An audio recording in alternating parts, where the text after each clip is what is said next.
Buckle in, get ready for blast off. 3, 2, 1, blast off! Funny. Start off with a bang, onomatopoeia. Gotta have a hook, gotta have a hook. Boom, shakalaka, oh my. Gotta have a hook, gotta have a hook.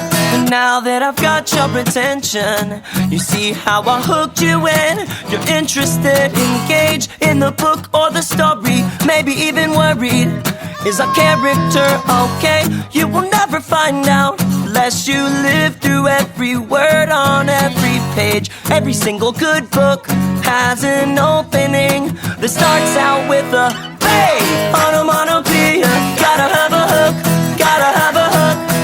Wait, stop, clap, mom, use dialogue. Gotta have a hook, gotta have a hook. The next thing that I knew, transitional phrase. Gotta have a hook, gotta have a hook. Boom, shakalaka, oh my. Gotta have a hook, gotta have a hook. Here are a few ways you can use to hook your audience. You can start with a word that is used for a sound, like zip, zoom, splash, smash, or wham. It's called an onomatopoeia. Use it on your reader. The excitement will grab their attention quick. And now, be in the palm of your hand. Here is another way. Hook your reader by opening with dialogue. That's using quotation marks to begin with something that a character says. A transitional phrase is another way to keep your reader hooked.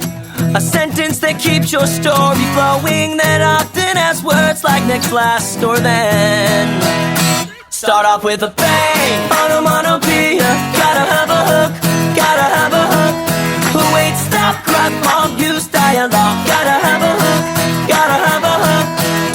The next thing that I knew, transitional phrase. Gotta have a hook, gotta have a hook. Boom, shakalaka, oh my. Gotta have a hook, gotta have a hook. Boom, shakalaka, oh my. Gotta have a hook, gotta have a hook for your reader. Boom, shakalaka, oh my. Gotta have a hook, gotta have a hook, Mr. Lemur. Boom, shakalaka, oh my. Gotta have a hook, gotta have a hook for your reader. Boom, shakalaka, oh my.